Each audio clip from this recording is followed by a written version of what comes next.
What if the story we've been told about aging is wrong? What if the steady decline of our strength, our balance, and even our mental clarity isn't an inevitable sentence, but simply a chapter we have the power to rewrite? Groundbreaking research is now confirming what some of us in the medical community have witnessed for years. It is entirely possible to turn back the clock on our biological age. I'm not talking about science fiction. A recent, remarkable study showed participants reversing their biological age by an astonishing 15 years in just 8 weeks. The secret wasn't a futuristic pill or an exclusive, expensive therapy. It was movement, specific, targeted, science-backed movement. Many people I see walk into my office for the first time share a common fear. It's a quiet fear, one that lives in the hesitation before taking the stairs, in the frustration of not being able to open a stubborn jar, or in that momentary flicker of panic when you lose your balance on an uneven sidewalk. It's the fear that your body is no longer your trusted partner, but something unpredictable, something that is slowly betraying you. It's the fear of losing independence. You worry about becoming a burden, about not being able to play with your grandchildren the way you want to, or about a simple fall leading to a life-altering injury. This is a heavy weight to carry, and it can cloud even the brightest of days. But today, I want to lift that weight. I want to show you that you have far more control than you believe. The path to reclaiming your strength, your stability, and your vitality is not only possible, it's accessible, and it begins today with 5 foundational movements. These aren't just exercises. They are powerful signals you send to your body, telling your cells to rebuild, to regenerate, and to remember what it feels like to be strong and capable. We will explore each one not as a chore, but as an act of profound self-care. I am Dr. Lucas Mason, and in my more than 30 years of caring for patients navigating the challenges of aging, I've seen how the right kind of movement can transform a life from one of limitation to one of boundless possibility. I've seen the spark return to people's eyes when they realize they are the architects of their own well-being. So I ask you, are you ready to become the architect of yours? Before continuing, if you haven't subscribed yet, click the bell icon so you don't miss out on any health tips designed especially for you. If you like the video, give it a thumbs up and leave a comment. If not, give it a thumbs down to help us improve. Let's begin with the first key, a movement so simple yet so powerful, it directly targets one of the greatest threats to senior independence, the risk of falling. I'm talking about heel raises, but with a crucial scientific twist, an eccentric focus. Now, why start with the calves? It might seem like a small, insignificant muscle group, but think of your calves as your body's first responders.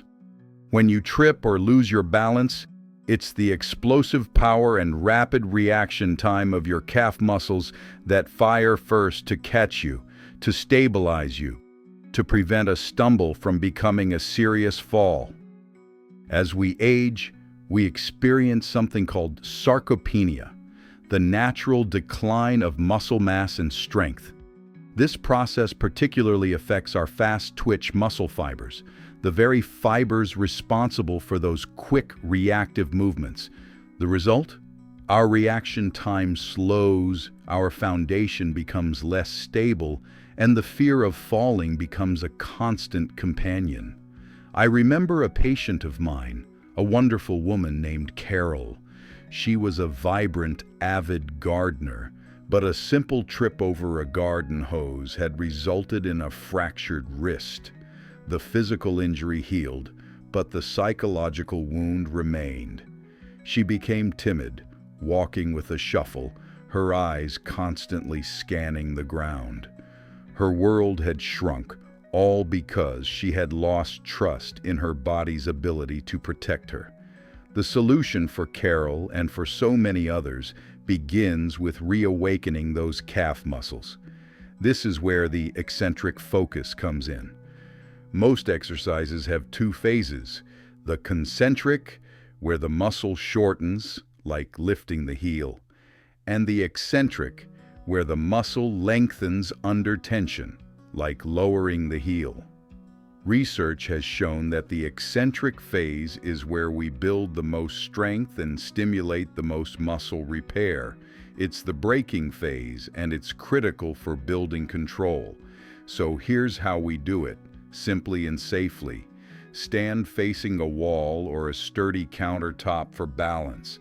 Place your hands on it for support. Now slowly and deliberately push up onto the balls of your feet, raising your heels as high as you can. This is the concentric part. Pause at the top for a moment. Feel that engagement. Now, for the most important part, the eccentric focus. I want you to lower your heels back down with extreme slowness and control. Count to 4 in your head as you lower. 1, 2, 3, 4. The descent should take at least twice as long as the ascent. You should feel a gentle stretch and tension in your calves as you control the movement. That is where the magic happens. You are actively remodeling the muscle, building not just raw strength, but sophisticated neural control. I advised Carol to start with 2 sets of 10 repetitions every other day. At first, she said her legs felt a little shaky. That's normal. It's the feeling of muscles being woken from a long slumber. But within 2 weeks, something changed. She called me, and I could hear the smile in her voice. "Doctor," she said, "I was walking in the park today, and I didn't even see a crack in the pavement. I felt my ankle start to roll, and before I could even think, I felt my calf muscle just catch me. I didn't fall. I didn't even stumble." That is the power of this exercise. It's not just about building bigger muscles. It's about rebuilding a conversation between your brain and your body. It's about restoring your reaction time and, most importantly, your confidence. You are reteaching your body to be resilient, to be your own safety net. Performing these heel raises consistently is your first step in turning fear into freedom. Now let's move upward from our foundation to the engine of our body, a group of muscles that, when functioning correctly, can alleviate one of the most common complaints I hear in my practice: chronic lower back pain. We're going to talk about reawakening your gluteal muscles with the glute bridge, specifically with the sustained hold. For many of us, modern life is a life of sitting.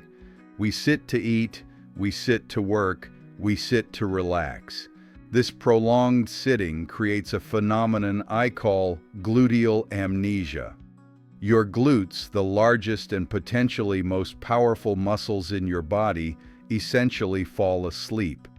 They forget their primary job, which is to extend your hips and support your pelvis and lower back. When your glutes are dormant, other, smaller muscles have to pick up the slack. The muscles in your lower back and your hamstrings become chronically overworked, tight, and strained.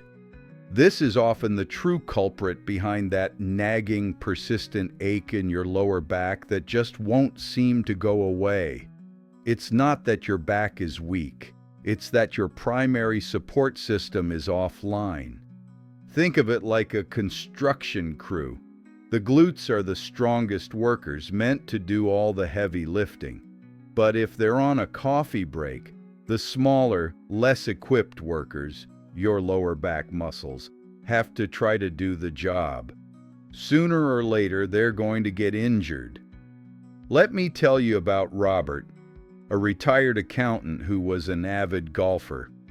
He came to me convinced he'd have to give up the sport he loved because of debilitating back pain.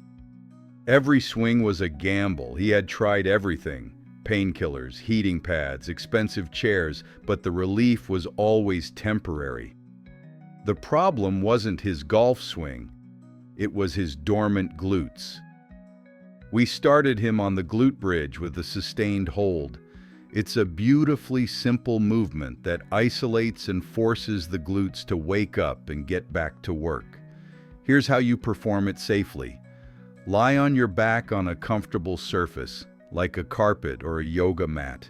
Bend your knees and place your feet flat on the floor, about hip-width apart. Your arms should be resting at your sides with your palms down. Now, before you lift, I want you to consciously think about your glute muscles. Squeeze them together. This is the most important first step, initiating the movement from the correct place. Then, pressing through your heels, lift your hips off the floor until your body forms a straight line from your shoulders to your knees. Avoid arching your back. The work should be felt in your glutes and hamstrings, not your lower back. And here's the key modification: the sustained hold. Instead of immediately lowering back down, I want you to hold this top position for 20 to 30 seconds. Breathe deeply and evenly while you hold, keeping those glutes actively squeezed. This sustained contraction forces the brain to reconnect with these muscles, rebuilding those neural pathways. After the hold, lower your hips back down to the floor, slowly and with control. That's 1 repetition. I had Robert perform a set of 5 repetitions, holding each for 30 seconds. Within a month, the transformation was remarkable. He told me, "It's the strangest thing, Dr. Mason. I feel a new kind of strength in my hips. When I walk, I feel more propelled, more powerful, and my back, the constant ache is just gone." He was back on the golf course, pain-free, because he had woken up his body's powerhouse. By performing this exercise, you're not just building muscle, you're re-educating your body's entire kinetic chain. You're taking the strain off your vulnerable lower back and placing it back where it belongs, on the strong, capable muscles of your glutes. This is fundamental to walking with power, standing without pain, and living a life free from the limitations of a sore back. From the powerhouse of the glutes, we now turn our attention to the very center of our stability, our core. A strong, stable core is the anchor for every single movement you make. It's not about having a six-pack, it's about having a deep, functional strength that protects your spine and provides a solid platform for your limbs to move from. When the core is weak, the body is like a ship without a rudder, easily thrown off balance. This weakness is a direct contributor to the risk of falls. That's why the third exercise, the modified bird dog, is absolutely instrumental. The standard bird dog exercise can be challenging for many, as it requires significant balance. But the modified version provides the same profound core-strengthening benefits in a much safer and more accessible way. I've seen this simple movement drastically reduce fall risk in my patients. Think about your daily life. Reaching for an item on a high shelf, carrying a bag of groceries, even just turning to look behind you. All of these actions require a stable core to execute safely. If your core is weak, your body has to compensate, creating wobbly, inefficient movements that can easily lead to a loss of balance. A patient I'll call Eleanor, a grandmother of 4, perfectly illustrates this. She loved her grandchildren more than anything, but she lived in fear of picking them up. She felt unsteady, worried she might lose her footing and drop them. Her confidence was shattered. She was avoiding one of the greatest joys in her life because she didn't trust her own body. The modified bird dog became her path back to confidence. It works by challenging your body's stability in a controlled way, forcing those deep abdominal and spinal muscles to fire and work together. Here's how to perform the modification safely. You'll start on all fours in a tabletop position. Your hands should be directly under your shoulders and your knees directly under your hips. Your back should be flat, like a table. First, engage your core by gently drawing your belly button in towards your spine.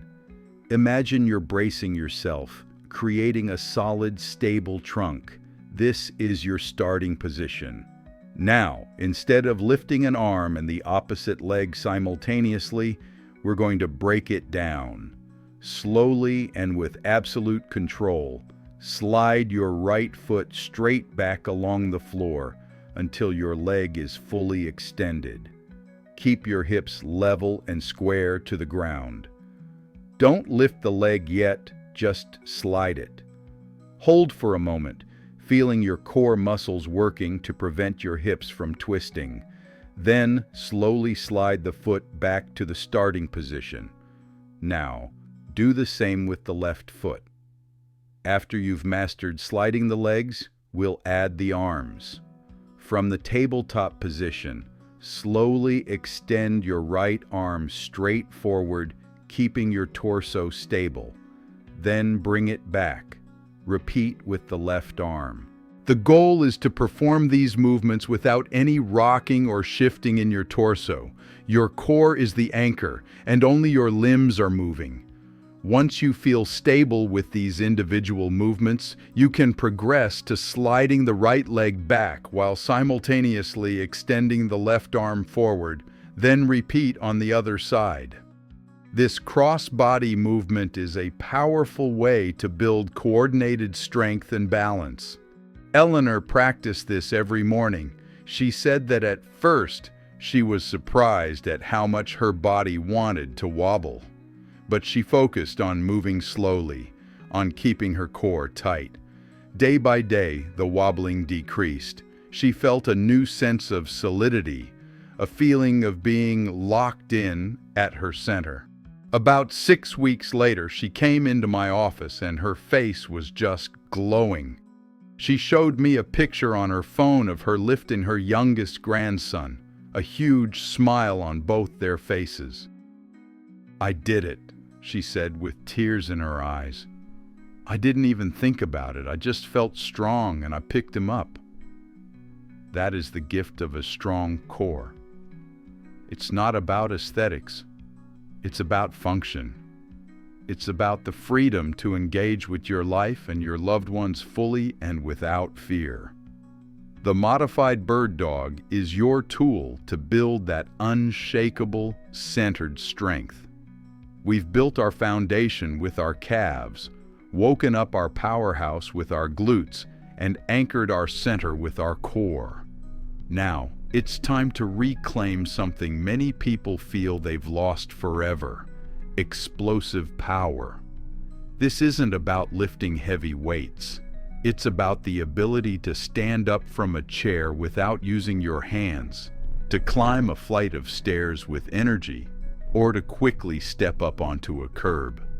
This functional power is key to our independence, and it's also critical for building and maintaining bone density.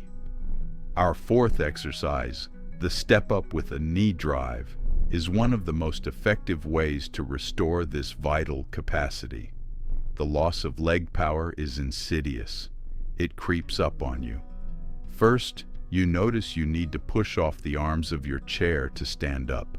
Then, a flight of stairs starts to look like a mountain. You might start planning your day around avoiding them. This isn't just an inconvenience. It's a sign that you're losing the strength required for basic mobility, and it's often accompanied by a decline in bone density.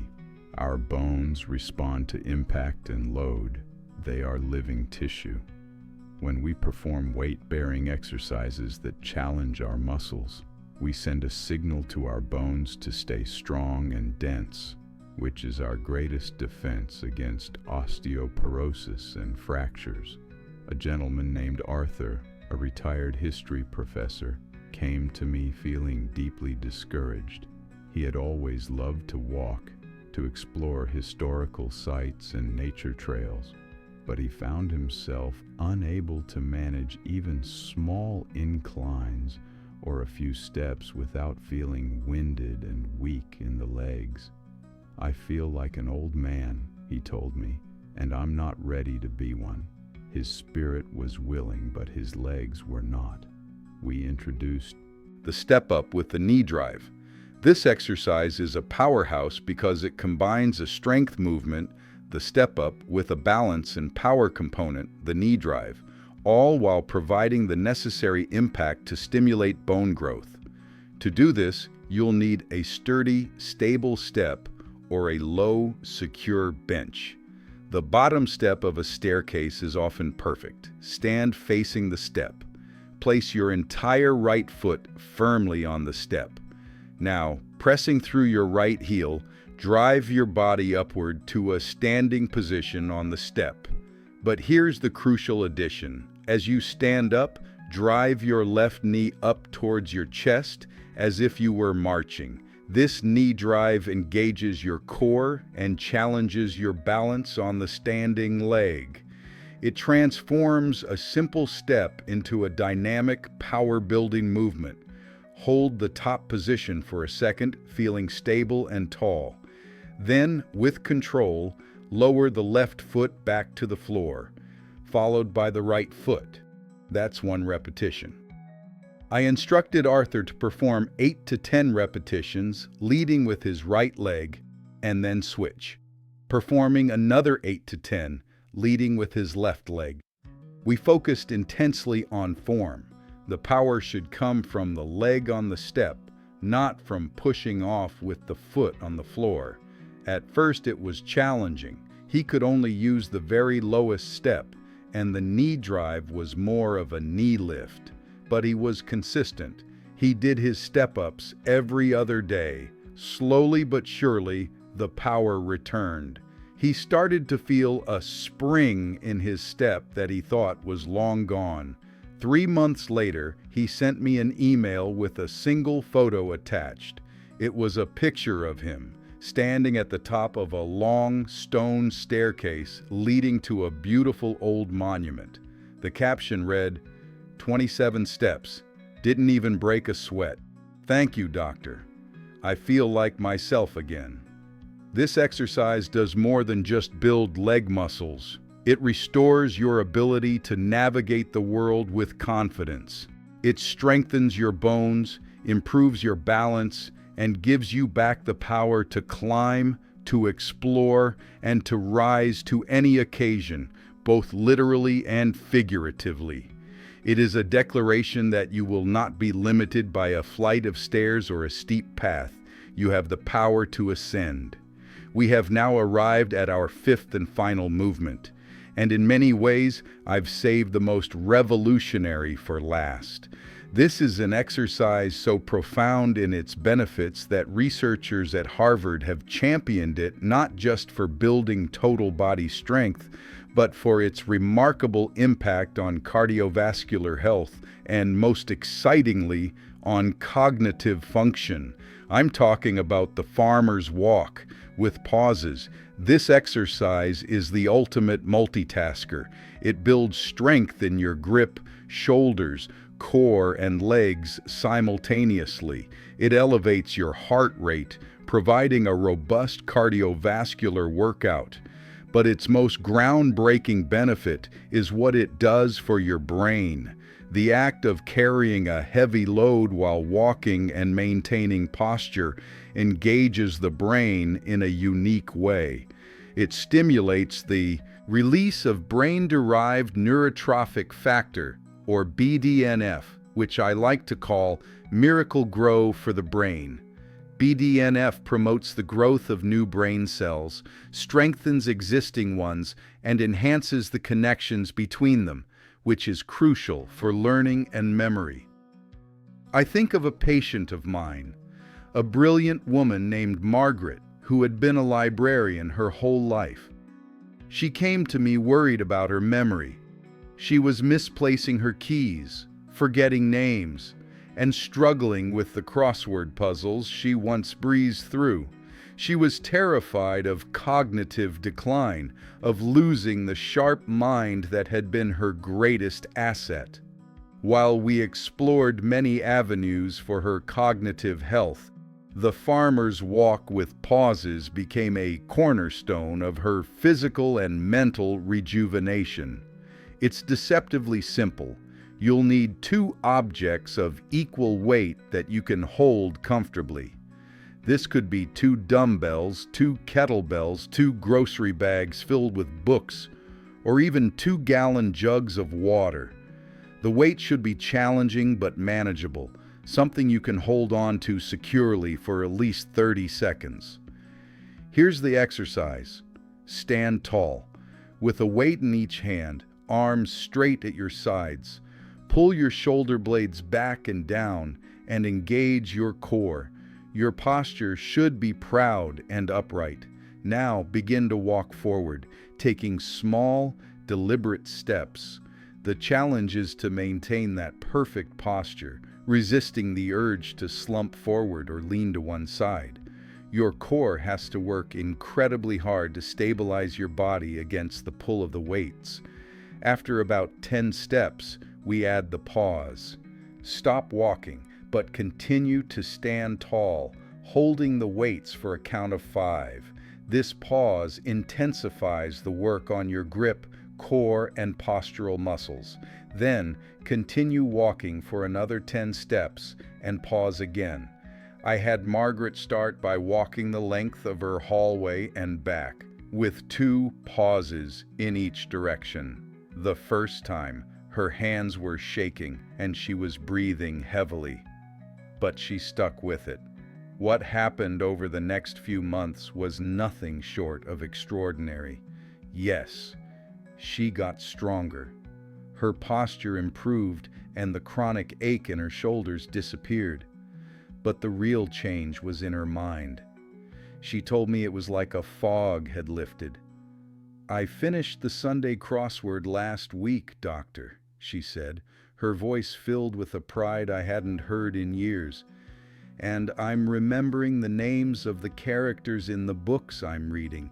I feel clear." This wasn't a coincidence. The combination of physical exertion, intense focus on posture, and cardiovascular demand was literally rebuilding her brain. The farmer's walk is more than a strength exercise. It is a moving meditation.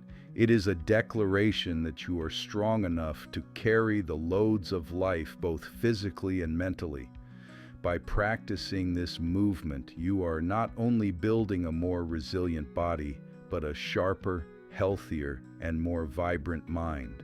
You are forging a powerful connection between your physical strength and your cognitive clarity, proving that the true fountain of youth flows from targeted, purposeful movement. We've walked through 5 powerful keys today. We started by rebuilding our foundation and reaction time with eccentric heel raises, ensuring we can trust our body to catch us. We reawakened the sleeping giants of our glutes with sustained bridges, liberating our lower backs from chronic pain.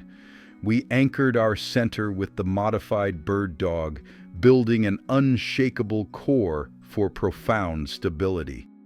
We reclaimed our explosive power and bone density with step-ups, giving us the strength to rise to any challenge.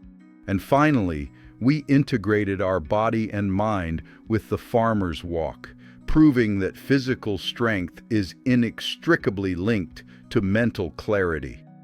These are not just 5 random exercises. They are a comprehensive system for reversing the narrative of aging. They are a targeted approach to dismantling the physical limitations that can shrink our world and replacing them with strength, stability, and renewed confidence. Think back to the beginning of our conversation, to the fear of a body that no longer feels like a trusted partner. The path forward is not found in resigning yourself to that fear. It is found in taking action, in sending a clear and powerful message to every cell in your body that it is time to rebuild. Your final and most transformative piece of advice is this: start small, but start today. Do not wait for the perfect moment. Pick just one of these exercises, perhaps the glute bridge, while you're lying on the floor this evening. Perform a few repetitions. Feel the muscles engage.